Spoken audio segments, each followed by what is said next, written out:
Jim Nico here with the Social Network Show to around the world. 74 countries are verified as listening and tuning in. Our website is thesocialnetworkshow.com, and Sam Dever is now in charge, our co-guest with Dr. J. Sam? Thank you. Thanks for having us. We're here with Ross Martin, founder of the Social Media Film Festival. How you doing, Ross? I'm doing well. How are you, Sam? Doing well. First off, I love the story of how you discovered the festival. Could you share that with us?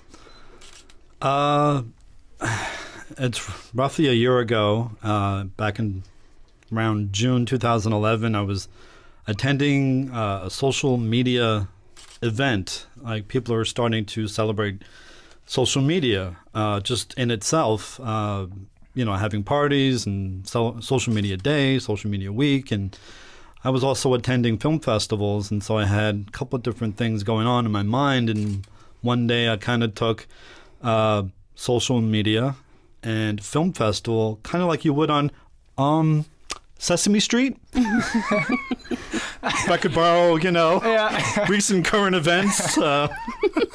You were on Sesame Street? No. No. I was Big Bird. No, I'm out of a job now.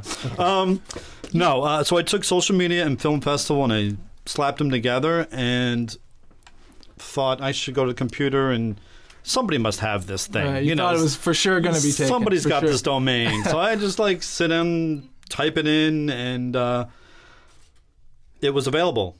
Socialmediafilmfestival.com. So I was extremely excited and incredibly horrified at the same time. Because you realized now you had to do it. I had to go through and go ahead with this thing because I had to. It was just one of those things. That's how I get. If I didn't even know what it was at the time. But if something feels right, and you just got to go for it. No, absolutely. Absolutely. So how did it go? How did the festival go? I know it's been about a month now. Yeah, I'm still digesting and, decompressing. But I'm also still working on the festival because, as you know, I put a lot of work into this thing. I mean, past year, actually it started off where I was just incorporating my production company so I could put the film festival as a DBA under my LLC, In Your Head Productions LLC. So that was the first couple months, and then doing the DBA for the festival and kind of kicking off like promotional parties, my Indiegogo campaign, which I had for a while, a couple of months, and raised a tiny bit of money there. I kind of used that to get onto withoutabox.com, which is kind of your sort of monopolizing place to go. All the filmmakers and go there to look for film festivals, and it's the place where film festivals list their film festival. So I had enough money. It's kind of expensive to just get on there and be listed, so people can find me and search results and that kind of thing. And I was very lucky for a first year festival to get the kind of films that I actually got in, because my first initial idea was just social media kind of branding, and I was thinking, well, how many films am I really going to get in a first year about films using social media such as Facebook or Twitter or YouTube or Google or anything like that. And I just thought, well, I should open this up to social change, technology, anything to do with advancement in mankind. And a lot of documentaries came in, and it just sort of took on a life of its own. Really a lot of films to do with social movements, and some of them had were using Twitter and Facebook and that kind of thing too. So it just turned into this really great, incredible thing that was even bigger and better of an idea that I initially thought it would be. So and as far as the festival, how it went, oh my God! I mean, I was worried about all kinds of different things going on, but technically it went beautifully. I mean, and that's really a testament to a few of my friends that kind of showed up and really helped out, made things run kind of smoothly. We even had a filmmaker Skype into one of the panels, Social Media for Social Change. So he was a part of this panel, and it was a nice way to incorporate social media in that sense too.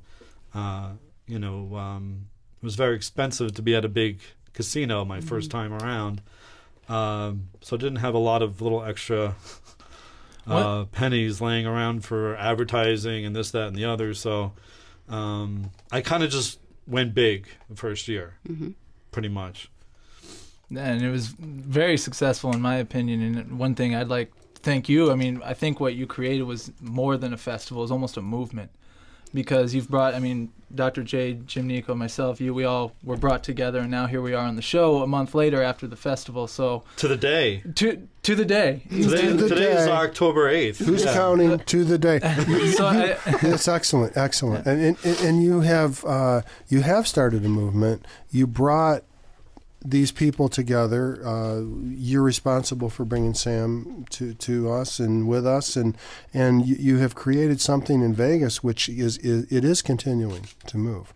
And you may have heard of the Digital World Expo. I think one of your cohorts told us.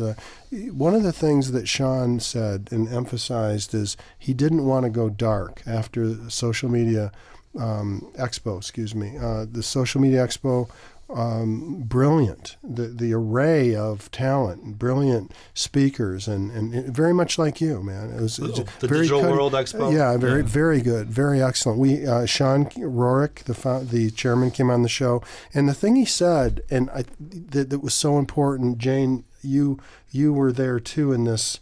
In your opinion, I hope you give it is. He didn't want the festival, the expo, to like just be a one night, 1 day, 2 day, or 3 day event, but to keep going through the year, keep the momentum going. So we're trying to help him. We want you to keep coming back, keep reporting, and that's the momentum, in other words. And right. Okay. And your experience, Ross, your event was so well run. It was a model of organization, Beautiful. I thought. Yeah. Very nice. And, Thank you.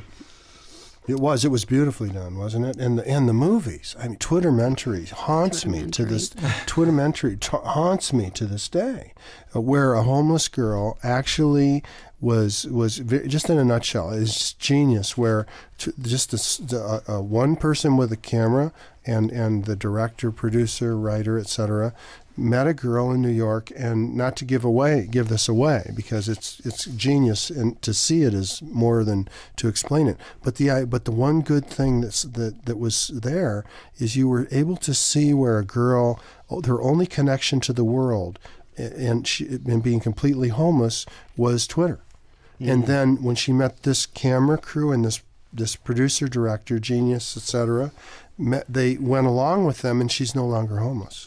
So Twitter was a catalyst for curing homelessness for this girl. And if she can do it for one, and it's just amazing. And then the Yangtze, the crocodile. Will you talk about that slightly, man, the croc?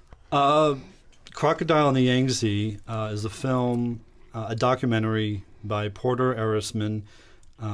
He spent, I think, about 12 years in China, and he was out there when the internet was just forming in China, and he was a part of this little company called Alibaba.com, and they were just, starting out with nothing, and they end up, not to give too much away, but they end up in this big battle with eBay in China. eBay is just like, coming in, they're just going to take over everything, and not going to happen, because this little company, Alibaba, a Chinese company, knew what the Chinese people, they knew what would interest Chinese people as far as how the internet should look and feel like, and they just, put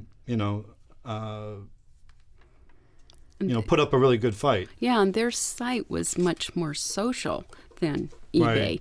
Right. They wanted more connection with other members on the site, which I thought was interesting. That was the more Chinese model of how the site should be. So I thought, culturally speaking, it was a good lesson that you can't import something from one culture to another and just expect it to have all the same functionality. It's You saw Jack Ma, the founder of Alibaba, transform from a school teacher to an apartment to thousands and thousands of followers and doing crazy dancing and wearing crazy outfits and, He's very and it's uninhibited. just it's an amazing movie. And then you saw the eBay as like the king of the internet at that time, and you saw like the all of a sudden when everything looked dark and dim, is like the David and Glass story. You saw where Yahoo came in and put in $1 billion in Alibaba, and eBay like, whoa. I think they raised the white flag. They surrendered, right? It was a David and Glass story. But Exactly. beautiful, Jack Ma, what an amazing dynamic. So by you doing the film festival, you would never see these things. Absolutely. You provided us with Sam, correct? He provided us with a beautiful platform to view these cutting edge films. Yeah, and absolutely, and that's my personal favorite was probably The Naked Brand. Yeah. Ooh, the you know, naked, the I undressed thought that was brand, great. I know. And Joey, who came down and spoke as a speaker down at your event. I mean, Joey DeMont, yeah. Yeah, and that's what was amazing about his event is you brought all these. The panels were amazing. You had a panel for social media, social change midday, and then at night you had a panel of directors giving tips on editing, filming. So you Well, it's combined visual effects. Visual yeah. effects. Yeah. Right, and just to bring that amount of talent from film and social media together, it was I've never been a part of something like that. Well, there's one one overwhelming theme throughout all the films connected to the festival, especially the ones that had to do with technology and social media. And Twittermentary actually hits on this very well, where this one man says, what can social media do for you? Can social media create change? No, but people can.